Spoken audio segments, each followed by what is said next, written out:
네, 빌레펠트 교회 성도 여러분 안녕하십니까? 이재용 목사입니다. 오늘은 이제 대림절 네 번째 주일 예배고요. 이따 광고 시간에 조금 한 번 더 말씀드리겠지만 저희가 지난 주중에 이제 내년부터 우리 교회 부임하게 되실 안광천 목사님과 함께 통화를 나눴습니다. 이렇게 보았더니 제가 아는 분이더라고요. 저희 독일에 있을 때 한번 뵀었는데 목사님 좋은 목사님 오셔서 너무 잘 됐고 그 목사님과 통화하면서 같이 이제 앞으로 우리 교회 목회 잘 부탁드리고 또 이렇게 같이 이제 협력해서 기도하고 중보하기로 했습니다. 우리 성도님들 좋은 목사님 오셔서 너무 다행이고요. 너무 감사드립니다. 자, 우리 이 시간에는 예수리 왕이여 우리 함께 찬양 드리심으로써 우리 대림절 네 번째 주일 예배 하나님 앞에 올려드리겠습니다.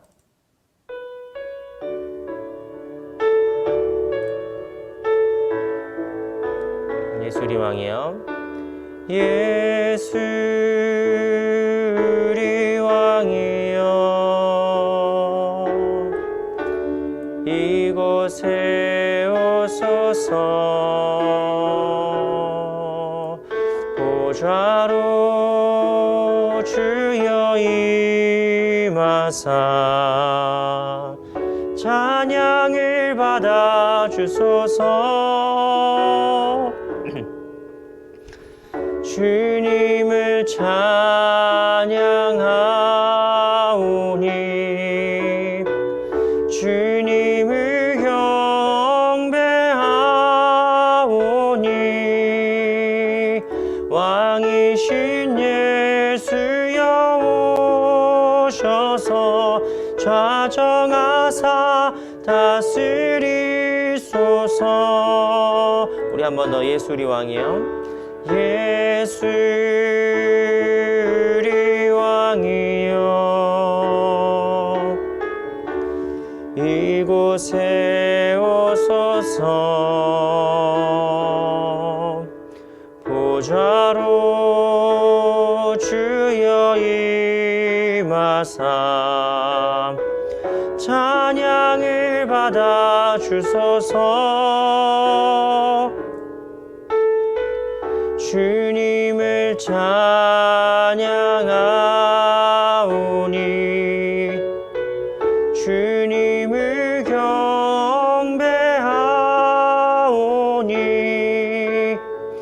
왕이신 예수여 오셔서 좌정하사 다스리소서.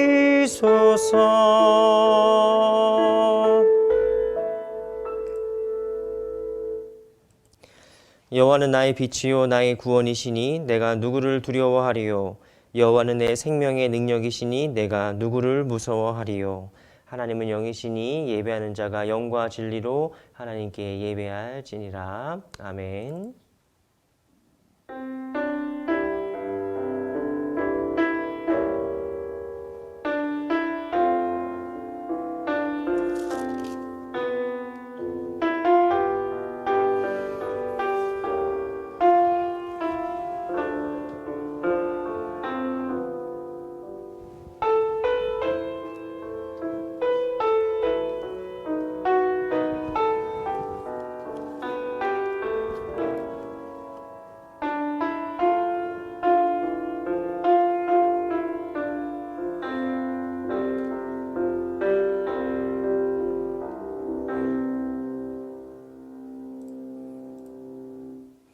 우리 찬송가 98장 예수님 오소서 우리 함께 찬양 드리심으로써 하나님께 영광 올려드리겠습니다.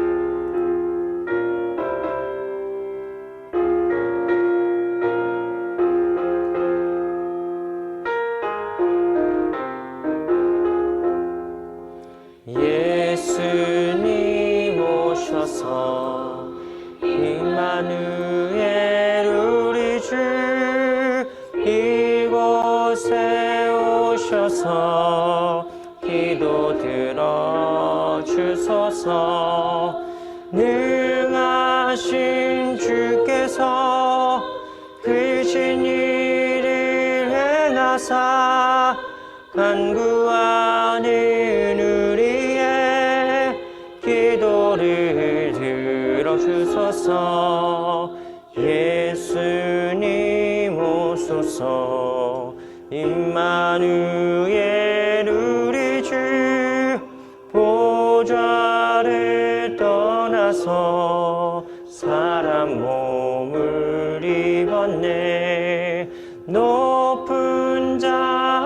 낮추고 비천한 자 높였네. 만민 위에 오셔서 사슬을 풀어주소서. 간주 있습니다.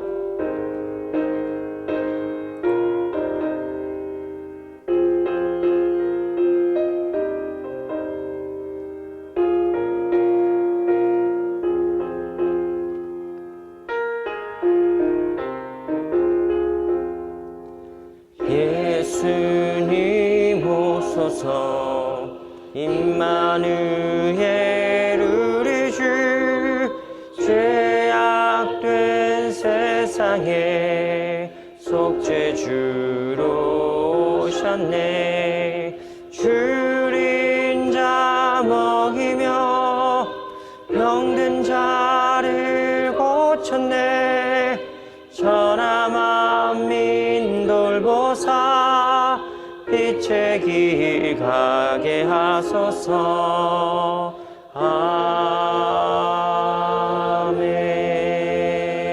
아멘. 우리 시간 하나님 앞에 정결한 마음 달라고 우리 참회의 기도 함께 올려드리겠습니다.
주께서 나의 슬픔이 변하여 내게 춤이 되게 하시며 나의 베옷을 벗기고 기쁨으로 띄우셨나이다. 이는 잠잠하지 아니하고 내 영광으로 주를 찬송하게 하심이니 여호와 나의 하나님이여 내가 주께 영원히 감사하리이다. 아멘. 이제 우리의 죄를 용서하신 우리 하나님을 신뢰하고 믿는 마음으로 다 함께 사도신경 하심으로 우리의 신앙을 한 목소리로 고백하겠습니다. 나는 전능하신 아버지 하나님 천지의 창조주를 믿습니다. 나는 그의 유일하신 아들 우리 주 예수 그리스도를 믿습니다. 그는 성령으로 잉태되어 동정녀 마리아에게서 나시고 본디오 빌라도에게 고난을 받아 십자가에 못 박혀 죽으시고 장사된 지 사흘 만에 죽은 자 가운데서 다시 살아나셨으며 하늘에 오르시어 전능하신 아버지 하나님 우편에 앉아 계시다가 거기로부터 살아있는 자와 죽은 자를 심판하러 오십니다. 나는 성령을 믿으며 거룩한 공교회와 성도의 교제와 죄를 용서받는 것과 몸의 부활과 영생을 믿습니다. 아멘. 우리 시간 다 함께 교동문 118번 구주강림 네 번째 성시 교독하심으로 하나님께 시로서 영광 올려드리겠습니다. 나는 시온의 의가 빛같이 예루살렘의 구원이 횃불같이 나타나도록 시온을 위하여 잠잠하지 아니하며 예루살렘을 위하여 쉬지 아니할 것인즉 이방 나라들이 내 공의를 무도왕이 다 내 영광을 볼 것이요 너는 여호와의 입으로 정하실 새 이름으로 일컬음이 될 것이며 너는 또 여호와의 손에 아름다운 관 내 하나님의 손에 왕관이 될 것이라. 원하건대 주는 하늘을 가르고 강림하시고 주 앞에서 산들이 진동하기를 불이 섭을 사르며 불이 물을 끓임 같게 하사 주의 원수들이 주의 이름을 알게 하시며 이방 나라들로 주 앞에서 떨게 하옵소서. 주께서 강림하사 우리가 생각하지 못한 두려운 일을 행하시던 그때에 산들이 주 앞에서 진동하였사오니 다 함께 주 외에는 자기를 앙망하는 자를 위하여 이런 일을 행한 신을 옛부터 들은 자도 없고 귀로 들은 자도 없고 눈으로 본 자도 없었나이다. 아멘. 우리 다 함께 찬송가 99장 주님 앞에 떨며 찬양하며 나아가겠습니다.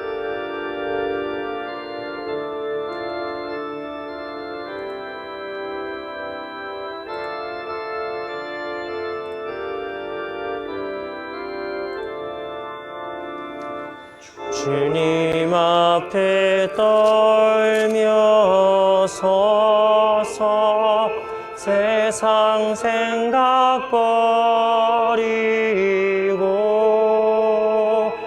고요하게 머리 숙여 주께 은총 빌어라. 하늘 보좌 버리시고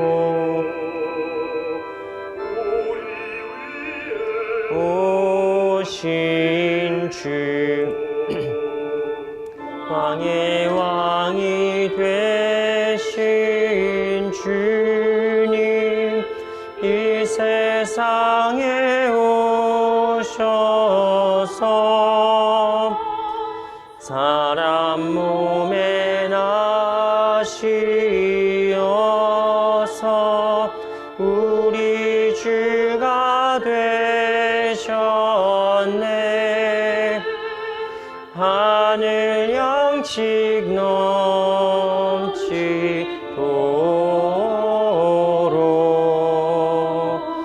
우리에게 주시네. 간주 있습니다.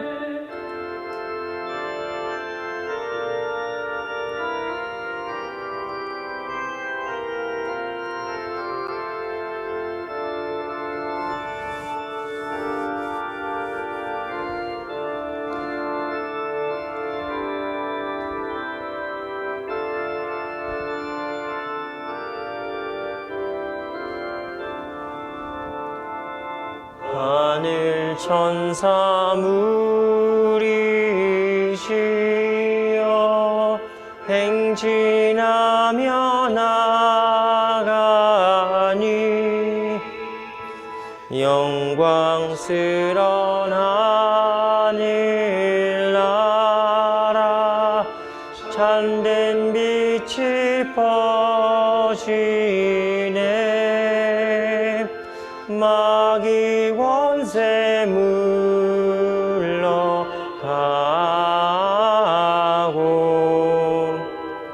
밝은 세상 되리라. 하늘 천사 주님 앞에 엎드려서 절하고 소리 높여 찬송하며 주의 이름 기리네. 할렐루야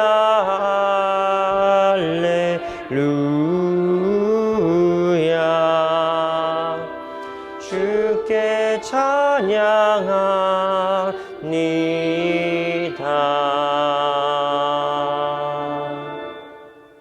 아멘. 함께 기도하겠습니다.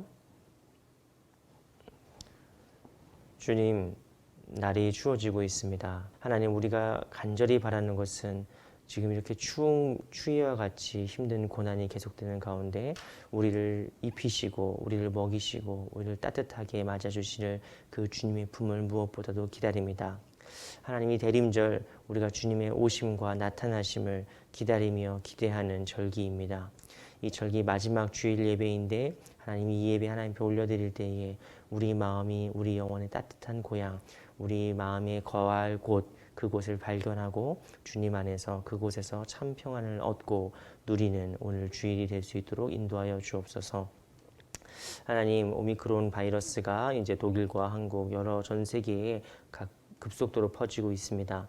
다행히 치명률은 높지 않으나 그럼에도 불구하고 많은 사람들이 또 감염병에 걸리고 가장 약한 사람들이 아프고 중증에 걸리면서 여전히 이 사회가 혼란 속에 있습니다. 하나님, 우리 대림절에 주님의 구원을 기다리면서 무엇보다도 이 코로나 바이러스가 하루빨리 종식되고 또한 우리가 일상적인 생활이 회복될 수 있도록 주님께서 친히 인도하시고 역사하시고 주장하셔서 우리가 내년에는 우리 새로운 목사님과 함께 우리 교회를 더욱더 건강하고 부흥시킬 수 있는 그런 귀한 한 해가 되도록 주님 하루빨리 코로나로 인한 혼란과 이 어려움들을 주님 종식시켜 주시옵소서. 하나님, 우리 교회에 안광천 목사님을 보내주셔서 감사드립니다. 우리 안 목사님 우리 교회에서 목회하실 때에 하나님 복의 복을 더하시고 힘과 능력을 더하시고 지혜를 더하셔서 우리 성도님들에게 어떤 하나님의 말씀이 선포되어야 되는지, 우리 성도님들에게 어떤 하나님의 손길을 그분이 실천하고 또 실행해야 되는지 깨닫게 하시고 또 그것을 보이시고 우리 안 목사님 통하여서 우리 교회 성도님들 함께 우리 빌레필드 교회를 세워갈 때에 하나님께서 우리 안 목사님께 힘주시고 또 우리 교회가 하나님 보시기에 복된 교회, 아름다운 교회, 하나님의 기쁨이 되는 그런 교회 될 수 있도록 하나님 새로 오실 우리 목사님과 우리 교회 내년에 사역 가운데 주님 함께 하시고 역사하시고 더 하나님께서 은혜와 은혜를 더하여 주옵소서. 하나님, 우리 교회 성도들 가운데 아픈 성도들이 있을까 두렵습니다. 이 날씨가 추워지고 또 코로나로 기승이 부리는 이때에 우리 성도들 영육간의 강건함 주님께서 지켜주시고 우리 성도님들 모든 가정과 또 건강과 또 하시는 모든 일들 가운데 주님께서 복된 평안함으로 하늘의 충만함으로 덧입혀 주시고 늘 더하여 주옵소서. 모든 것 주님께 맡기오며 예수 그리스도 이름으로 기도드리옵나이다. 아멘.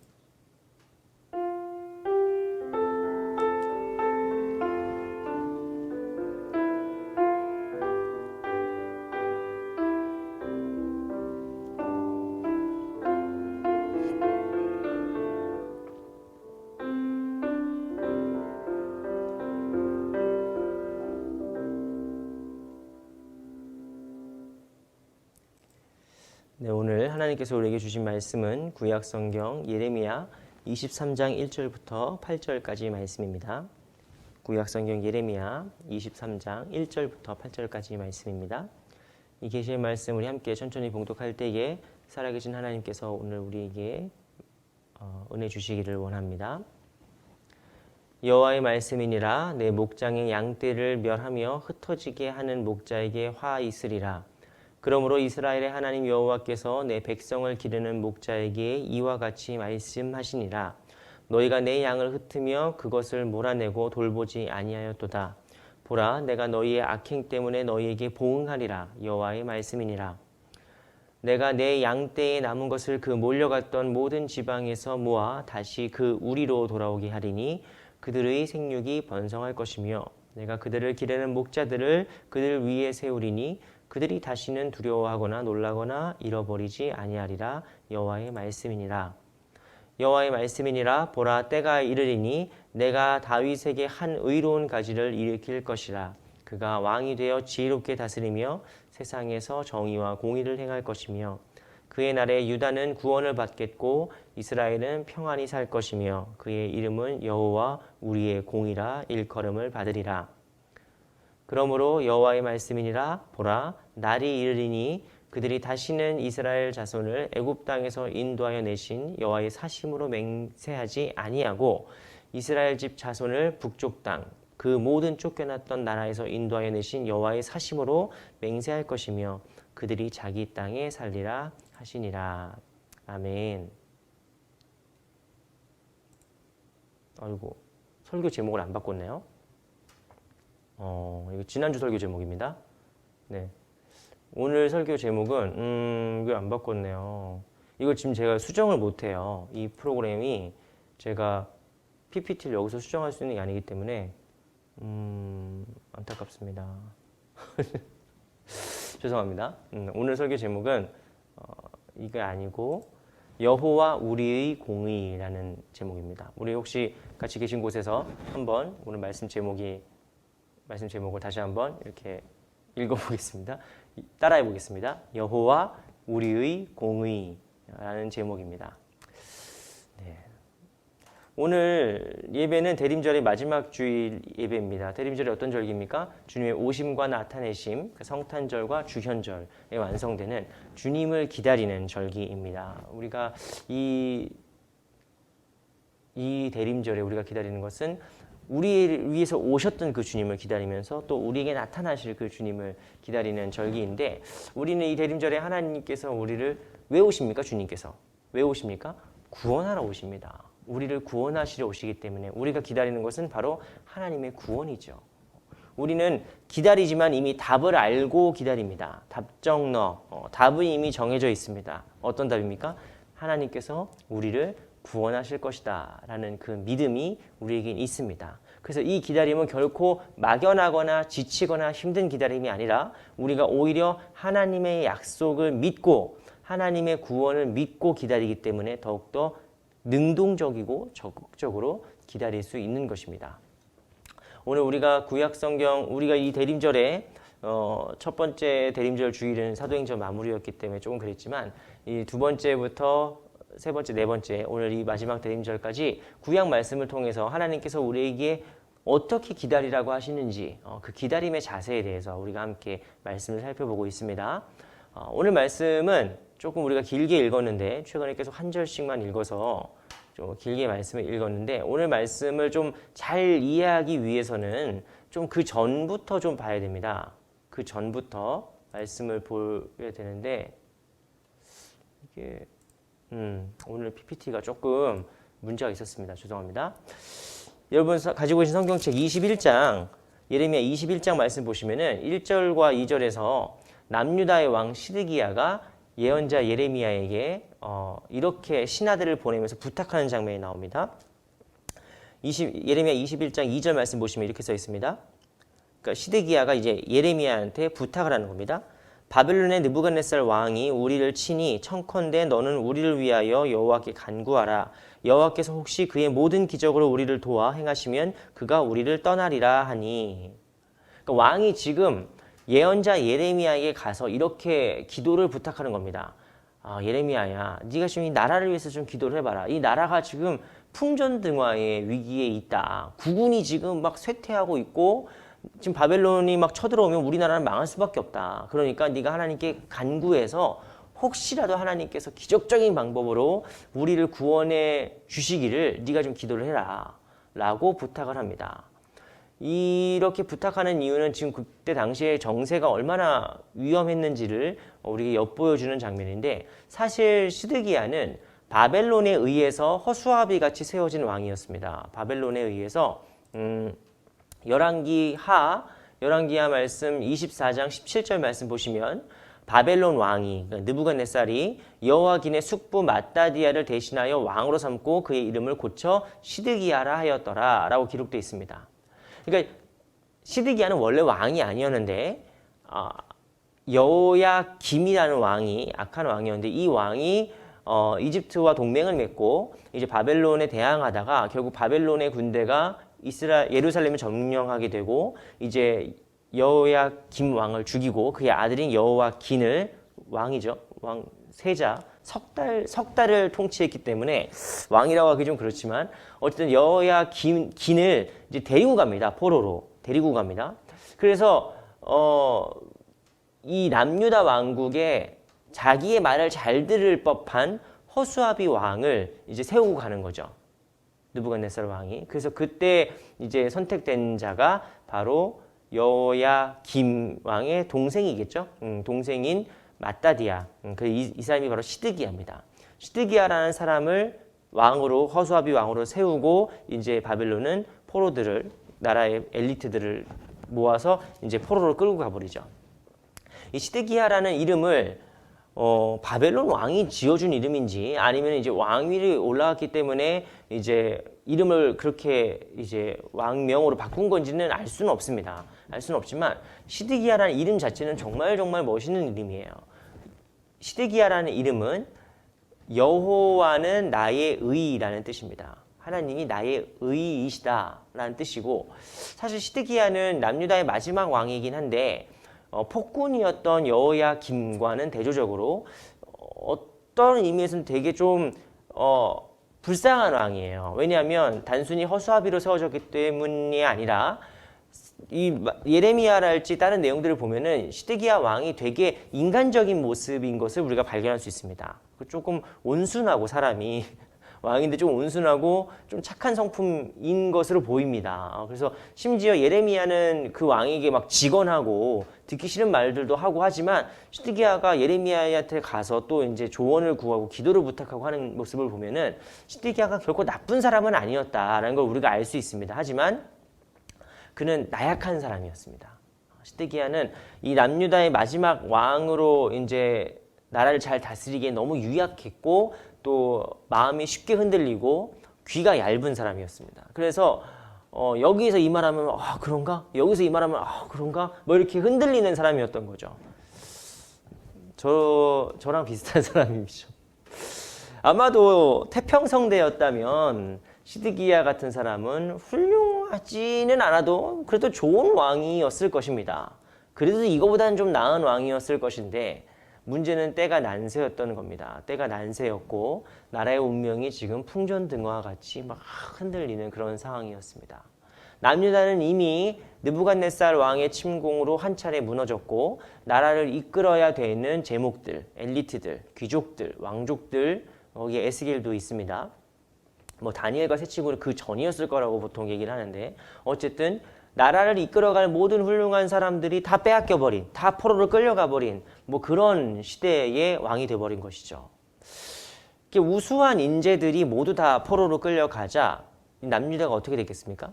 왕이라도 좀 뚝심 있고 우리가 이제 하나님 앞에서 다시 바로 서자 이렇게 딱 하면 될 텐데 왕도 유약해요. 왕도 흔들리는 사람입니다. 그리고 왕을 도와서 나라를 잘 다스려야 될 제목들이 모두 다 빠져나가자 남유다는 껍데기만 남는 나라가 돼버린 것이죠. 그래서 어떻게 됐느냐?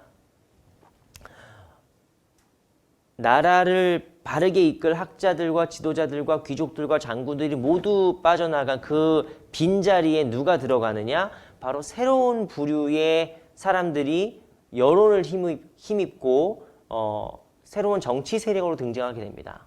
그들을 우리는 성경에서 지칭하는 말은 따로 없지만 우리는 그들을 선동꾼이라고 부를 수 있습니다. 그들은 선동가들이었습니다. 프로파간다를 하는 사람들이죠.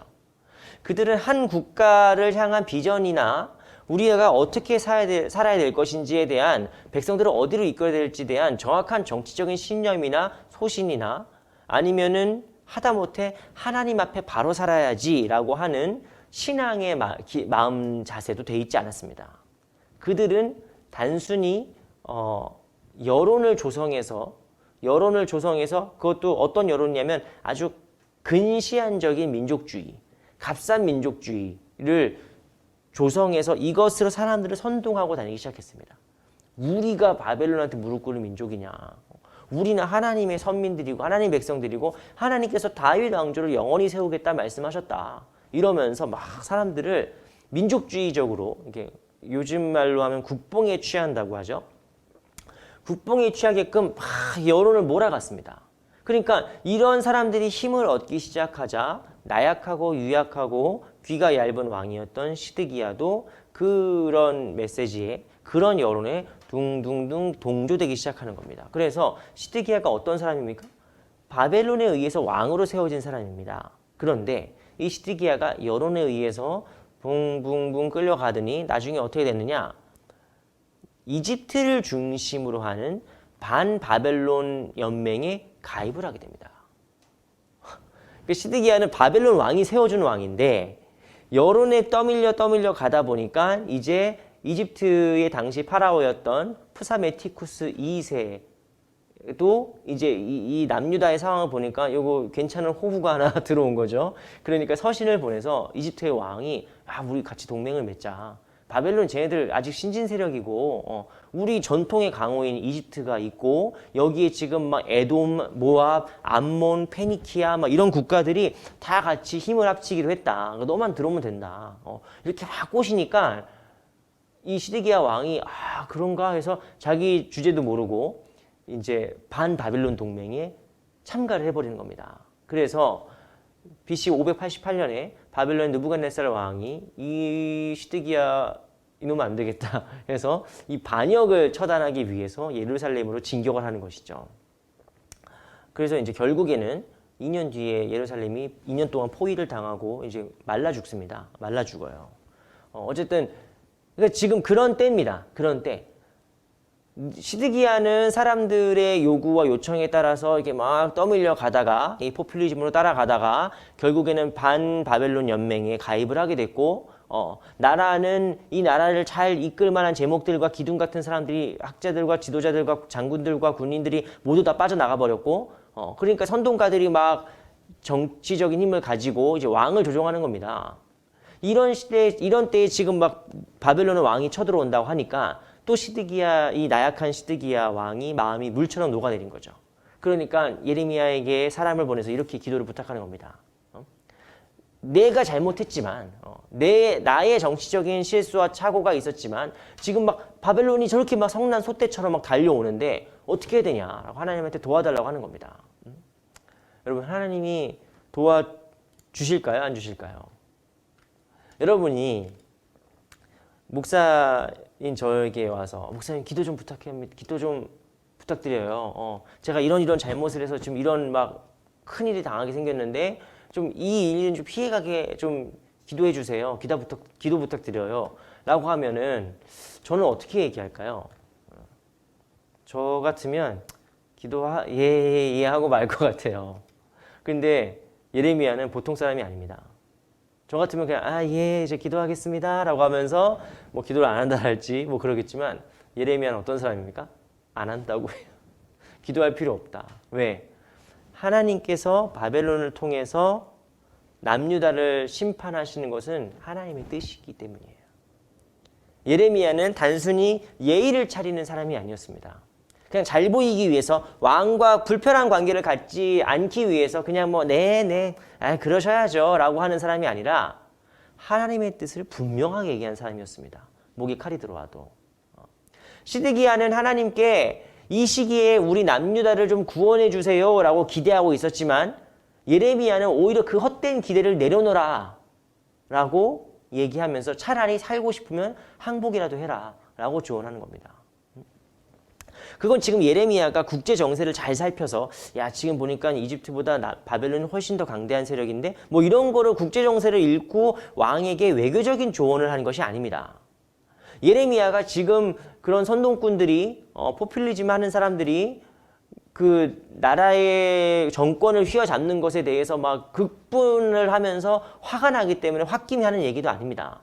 예레미야는 정치적인 인물도 아니고 외교적인 그런 판단을 하는 사람도 아니고 예레미야가 왕에게 그런 쓸데없는 기대하지 말고 그런 거 기다리지 말고 차라리 살고 싶으면 항복을 해라 라고 왕에게 조언하는 이유는 무엇이냐? 예레미야가 지금 이 몰려오는 재앙이 다름 아닌 너희들 때문이다. 하나님의 심판이다 라는 것을 확신했기 때문입니다. 예레미야는 외국의 바벨론에다가 자신의 조국을 팔아먹은 그런 매국노도 아닙니다. 예레미야가 이렇게 얘기하는 것은 바로 이 모든 재앙이 하나님의 심판이기 때문이라고 제대로 보았기 때문입니다. 즉 예레미야는 이게 지금 이집트에 붙을 것이냐 바벨론에 붙을 것이냐 이런 질문 자체가 잘못됐다는 거죠. 어느 강대국 편에 서는 것이 옳다 그르다의 문제가 아니라 지금 남유다의 목자들 그러니까 남유다를 백성들을 다스려야 될 왕과 신하들과 또 제사장들 종교적인 지도자들까지 그들 모두가 하나님 말씀대로 살지 않고 그들이 회개하지 않고 그들이 자신들의 탐욕을 위해 살았기 때문에 이 모든 재앙들이 시작됐다라고 본 것입니다. 그 예레미야는 오늘 우리가 읽은 본문 말씀 23장 2절 말씀 보시면은 예레미야가 뭐라고 지금 그 지적을 하느냐? 하나님의 말씀을 받아서 어떻게 얘기하느냐? 그러므로 이스라엘의 하나님 여호와께서 내 백성을 기르는 목자에게 말씀하시니라. 여기서 목자가 누굽니까? 목자가 목사이기도 하죠. 요즘에는 우리 하나님 백성을 목양하고 있는 목사이기도 합니다만 지금 이 관점에서는 지도자들을 뜻합니다. 지도자들. 그러니까 이 나라의 왕과 귀족들과 지금 새로운 정치적인 힘을 얻고 있는 그런 선동가들과 그리고 성전을 중심으로 있는 제사장들과 이들이 양떼를 모아 돌보지 않고 그들을 막 흩어버리고 돌보지 않고 막 몰아내고 있다는 겁니다. 그러니까 지금 예레미야가 봤을 때, 하나님 보셨을 때 남유다의 멸망의 재앙이 지금 닥치는 이유는 무엇입니까? 바벨론의 문제일까요? 바벨론이나 이집트나 패권 다툼을 하기 때문에 그런 문제일까요? 그렇지 않고 오히려 외부의 침입, 외세의 침입 때문에 이 나라가 망하는 게 아니라 내부의 악행과 부정과 부패와 타락 때문에 우리나라가 지금 망하게 생겼다는 겁니다. 그래서 이 남유다의 왕들, 남유다의 그때 당시에 어떤 일들이 있었는지는 예언서, 구약성경 예언사에 되게 자세히 묘사되어 있는 장면들이 나옵니다. 특히 아모스서 말씀 보시면은 지도자들이 얼마나 백성들의 삶을 이렇게 억압하고 있었는지에 대해서 나오는데, 오늘 우리가 그 말씀을 다 살펴보지 못하고 결론적으로 지도자들의 문제가 무엇이냐? 결론적으로 하나님의 뜻은 마땅히 사회적 지도층에 있는 자들이, 마땅히 물질적으로 더 여유 있는 자들이 그렇지 못한 사람들을 더 돕고 그들을 돌보는 것이 바로 하나님의 뜻이었습니다. 그것이 바로 율법의 정신이었습니다. 하나님 사랑하고 이웃을 내 몸과 같이 사랑하는 것이 율법에도 나와 있는 하나님의 정신이었는데, 목자들, 지도자들이, 사회의 지도층들이 그런 사회적 약자들의 고통을 무시하고 방조하고 오히려 조장했기 때문에 이 악행과 부정과 부패가 이제는 심판을 받지 않을 수 없는 상황이 된 겁니다. 이스라엘의 남유다의 목자라는 사람들이 가난한 사람들과 어려운 사람들과 아픈 사람들과 제기의 기회 자체가 없는 사람들을 무시하기 시작했습니다. 그러면서 그들은 도태되더라도 우리는 결코 멸망하지 않을 거야. 걔네는 망해도 우리는 안 망해 라고 예루살렘 성에 있는 사람들, 성 안에 있는 사람들은 그렇게 착각하고 믿었던 것이죠. 예레미야 21장 13절 말씀 보시면, 13절 말씀 보시면은 그들이 어떻게 혼잣말로 자랑하고 있었는지가 나옵니다. 여호와께서 이렇게 말씀하십니다. 골짜기와 평원 바위의 주민아 보라. 여기서 골짜기와 평원 바위의 주민들이라는 건 어떤 사람들이냐면은 예루살렘 성 안에 있는 귀족들을 가리키는 말씀입니다. 예루살렘 성 안에 있는 귀족들. 너희들아 잘 들어라. 보라. 너희는 어떻게 얘기하고 다니냐. 너희가 말하기를 누가 내려와서 우리를 치겠냐. 누가 우리의 거처에 들어오겠냐 라고 혼잣말로 떠든다는 것이죠. 무슨 말입니까? 예루살렘은 천혜의 요새입니다. 예루살렘은 저도 나중에 꼭 가보고 싶어요. 예루살렘은 천혜의 요새입니다. 그래서 여간에서 예루살렘을 침공해서 성공한 나라가 몇 개 없습니다. 제가 아는 나라는 바벨론이랑 로마 정도. 남유다가 그렇게 강한 나라가, 강대국이 아니었음에도 불구하고 예루살렘 성을 침공하는 것은 너무 어려운 일이죠. 왜냐하면 지리적인 조건이, 지형적인 조건이 너무 좋고 방비가 워낙에 잘 돼 있는 성이기 때문에 이 예루살렘 성 안에 있는 귀족들은 어떻게 생각하는 겁니까? 야, 누가 우리를 공격을 하냐. 이거 산 위인데 어느 나라가 예루살렘을 무너뜨릴 수 있겠어. 예전에 아시리아 제국도 쳐들어왔다가 결국 실패했고, 지난번에 바벨론도 와가지고 쳐들어와서 물론 우리가 전쟁에서는 졌지만 예루살렘 성을 함락하지 못했는데, 이 성 밖에 있는 사람들, 이 성문 밖에 있는 사람들이 어떻게 살든 그들이 뭐 죽든지 말든지 우리는 모르겠고, 어쨌든 성 안에 있는 우리는 괜찮아. 여기는 괜찮아. 여기는 안전해. 라고 믿고 있었다는 겁니다. 그들은 하나님께서 그들에게 주신 사명, 즉 하나님의 말씀을 증거하고 하나님 말씀대로 살고 일반 백성들과 특별히 약한 자들을 보살피고 돌보는 일을 소홀히 했다는 것입니다. 그들은 하나님께서 주신 그들의 사명으로 여기지 않고 살았습니다. 다른 사람들이 가난에 죽든지 말든지, 추위에 죽든지 말든지, 나는 안전하니까.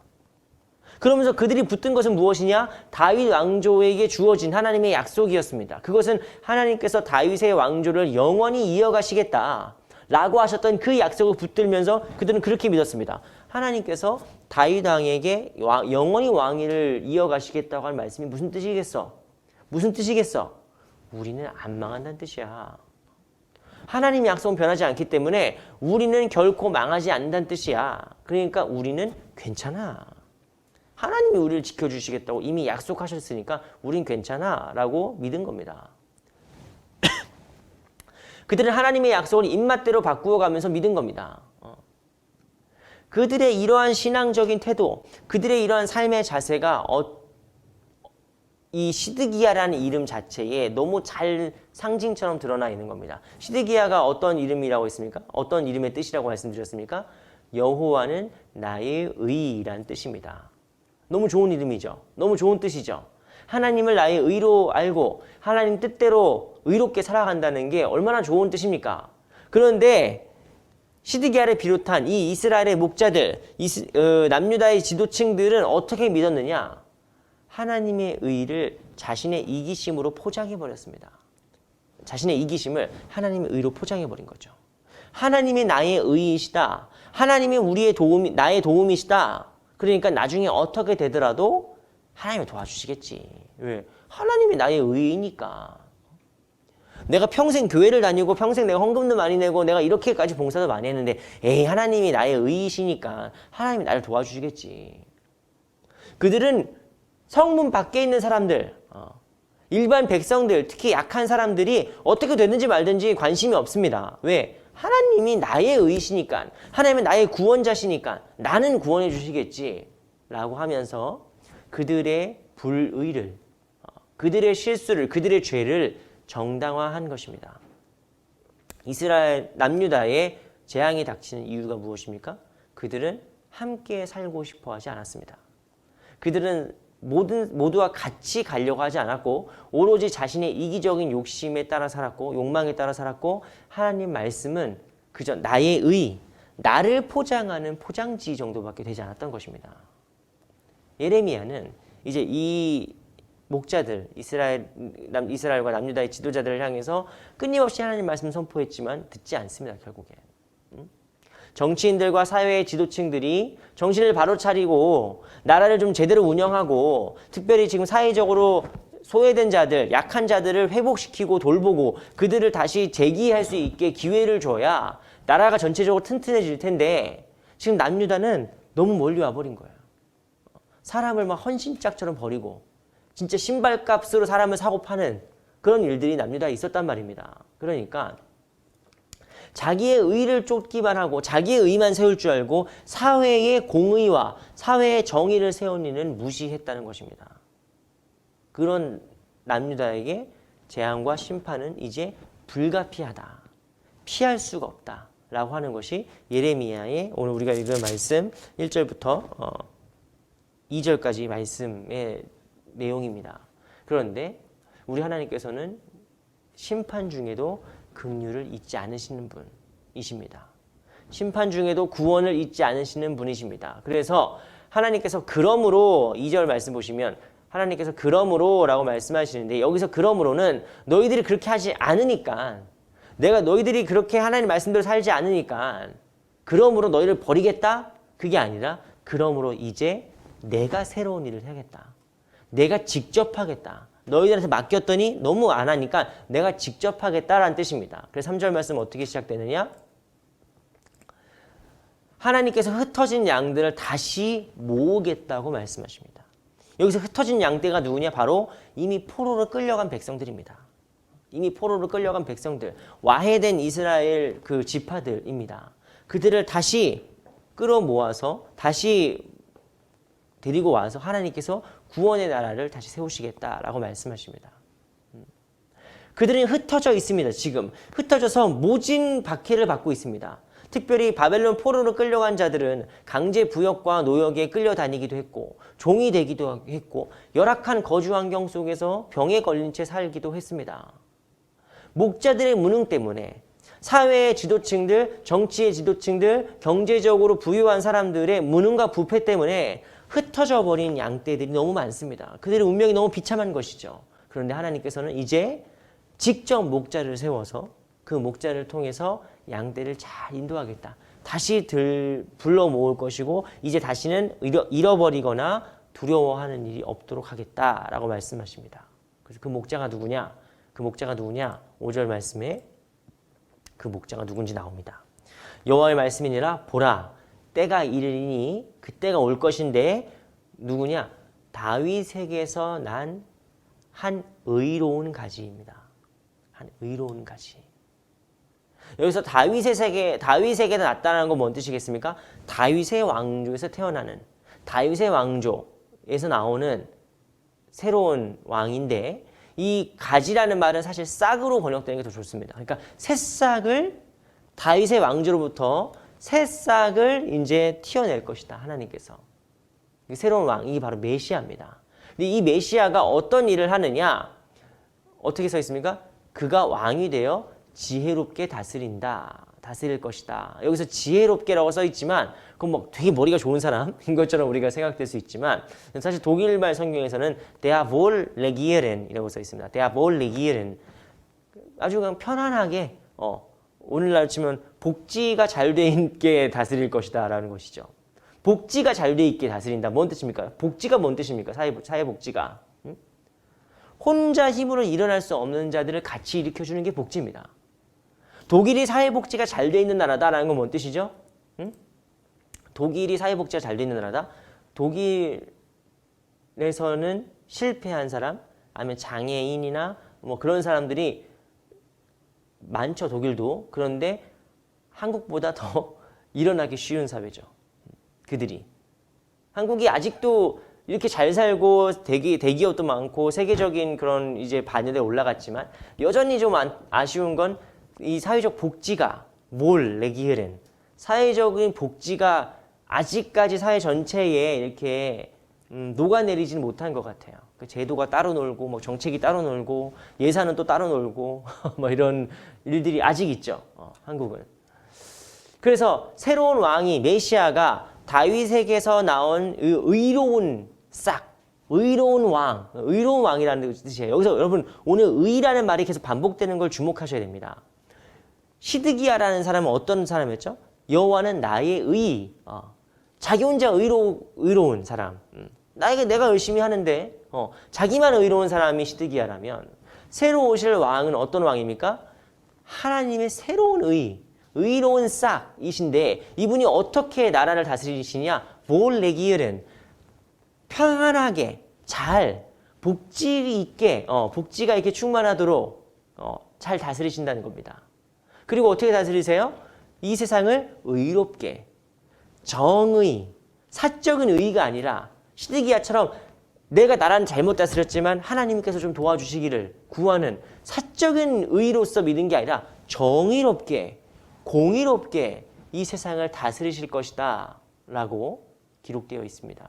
6절 말씀 보시면 그때 어떤 일이 벌어지느냐? 남유다가 이제 구원을 받고 흩어져 있던 북이스라엘도 이제 평안히 살게 될 것이다. 그래서 그 새로 오실 메시아의 이름이 무엇이냐? 여호와는 우리의 공의이시다. 그러니까 그의 이름입니다.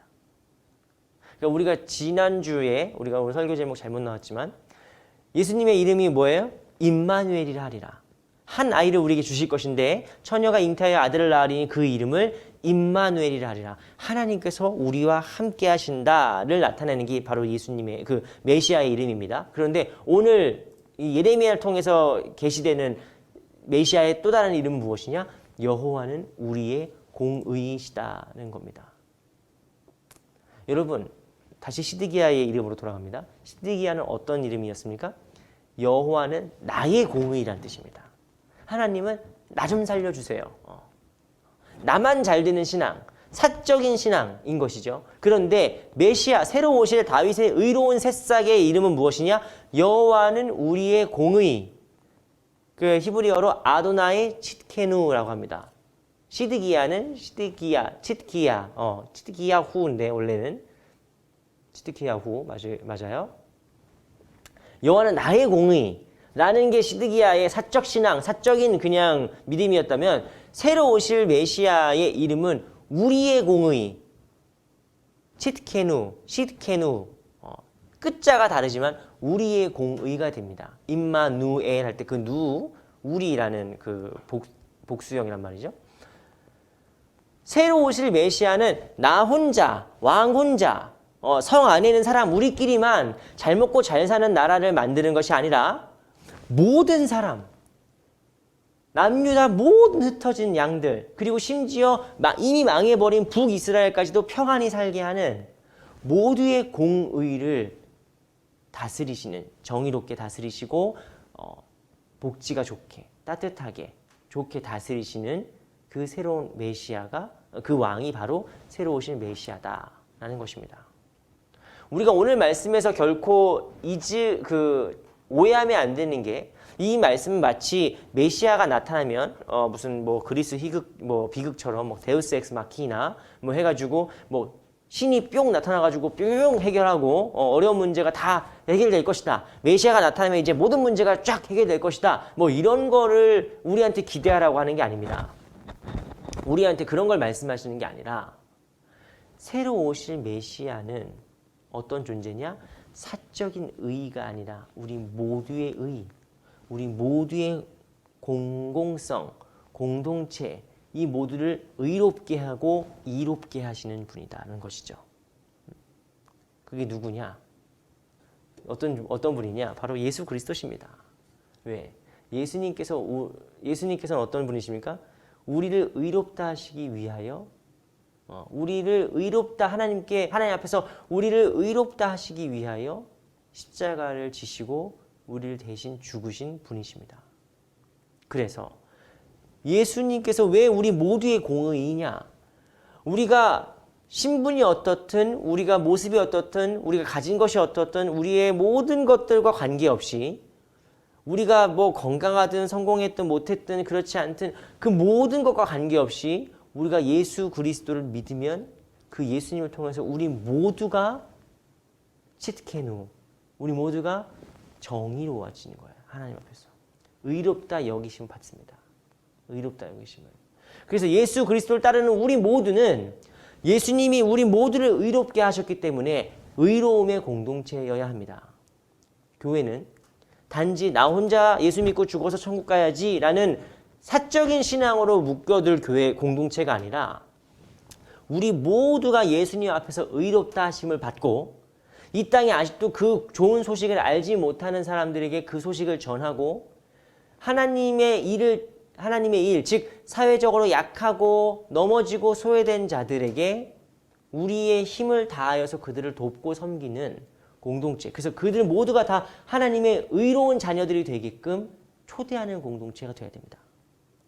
그것을 지난번에 말씀드렸지만 교회의 위픈드리시카이트, 공공성이라고 합니다. 여호와는 나의 의, 예수님은 나의 구주, 아멘이죠. 맞습니다. 그런데 나만의 구주, 나는 예수 믿고 천국 가고 저 사람은 가든지 말든지, 저 사람은 예수 믿든지 말든지 관심이 없는 그런 이기적인 종교가 아니라, 우리 모두의 의, 우리 모두를 의롭다 하신 그 예수님을 따라서 우리를 모두 다 리벤할 수 있게, 우리가 다 평안하게 살 수 있게끔, 우리가 물론 그들에게 막 돈 100만 원씩, 돈 1000만 원씩 줄 수는 없죠. 하지만 그들을 섬기고 그들과 함께 우리가 하나님 앞에서 의로운 자녀들이 되어가는 공동체가 바로 교회입니다. 그래서 오늘 우리가 기다리는 이 예레미야에서 나온 메시아 예언은 결코 메시아가 와서 다 알아서 할 거야가 아니라, 그분께서 우리를 공의롭게 하실 것이고 우리 역시 그 공의의 백성들이 될 것이다. 그래서 너희가 옛날에 단순히 출애굽 때 구원받아서 선민이 아니라 지금 그 구원의 북쪽 땅, 즉 어디입니까? 바벨론이죠. 북쪽 땅에서 다시 인도하신 여호와의 사심으로 맹세할 것이다. 뭔 뜻입니까? 그 구원의 사건이 옛날에 언제 한번 있었던 그 구원의 사건, 출애굽, 예수님의 십자가 사건, 그 사건으로 끝나는 것이 아니라 바로 오늘 우리에게도 역사하시는 하나님의 구원 사건으로 경험될 것이라는 뜻입니다. 하나님의 의는 바로 우리에게 살아 숨쉬는 의가 되는 것입니다. 오늘 이 말씀을 마치면서 우루과이의 한 성당 벽면에 이런 기도문이 쓰여 있다고 합니다. 이게 익명으로 누가 쓰고 갔다는데, 이 기도문을 우리가 함께 좀 깊게 묵상하는 시간이 되었으면 좋겠습니다. 이 기도문 이렇게 써 있습니다. 하늘에 계신 이라고 기도하지 말라.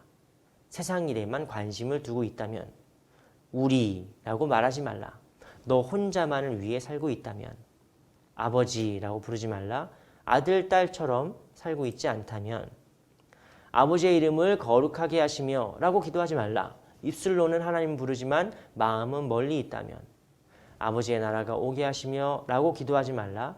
하나님 나라와 세상 나라를 혼동하고 있다면, 아버지의 뜻이 땅에서도 이루어지게 하소서 라고 기도하지 말라. 그 뜻을 위해 고통받을 각오가 되어 있지 않다면, 오늘 우리에게 일용할 양식을 주시고 라고 기도하지 말라. 배고픈 사람들에 대해 아무런 관심이 없다면, 우리가 우리에게 잘못한 사람을 용서한 것 같이 우리 죄를 용서해 주시고 라고 기도하지 말라. 누구에겐가 아직도 앙심을 품고 있다면, 우리를 시험에 빠지지 않게 하시고 라고 기도하지 말라. 죄 지을 기회를 찾아다니고 있다면, 악에서 구하소서 라고 기도하지 말라. 악에 대항해 싸울 마음이 없다면, 아멘이라고 말하지 말라. 아버지의 말씀을 심각하게 받을 마음이 없다면. 여러분 어떠십니까? 이 시를 읽으면서 찔리지 않습니까? 막 식은땀이 나고 내 얘기인가? 하지 않습니까? 이 기도를 읽으면서, 이 시를 읽으면서 우리 마음에 뭐 그러든지 말든지 이러고 있으면 우리 신앙이 병들어 있는 것이죠. 하지만 이 시를 보면서 맞아, 뜨끔하고 내가 이렇게 살아야지.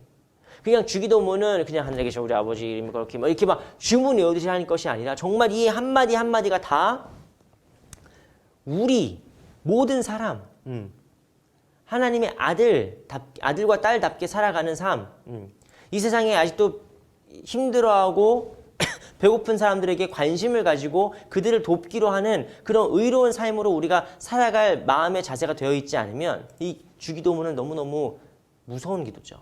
우리가 그렇게 살지 못하는 것에 대해서 우리가 두려워해야 될 기도입니다.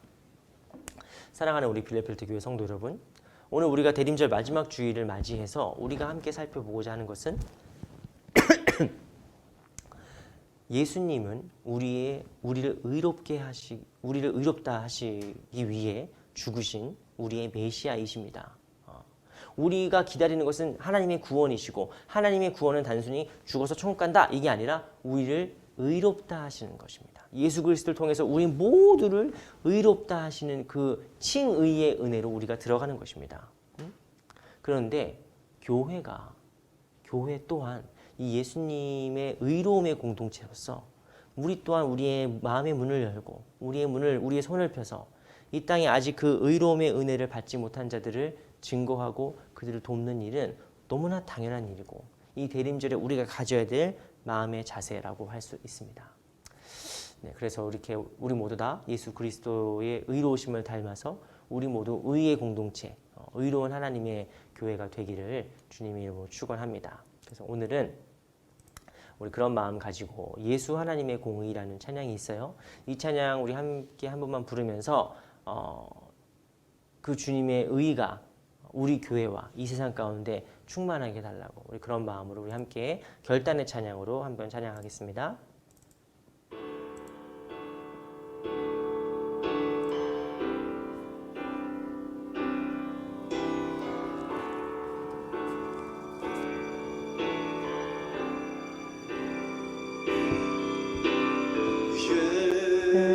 예수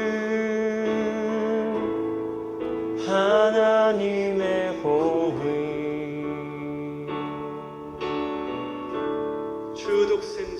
주독생자 그의 나라 임하시네. 할렐루야. 예수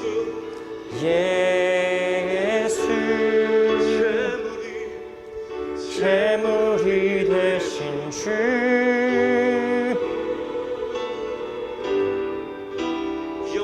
영광 중에 그의 나라 임하시네.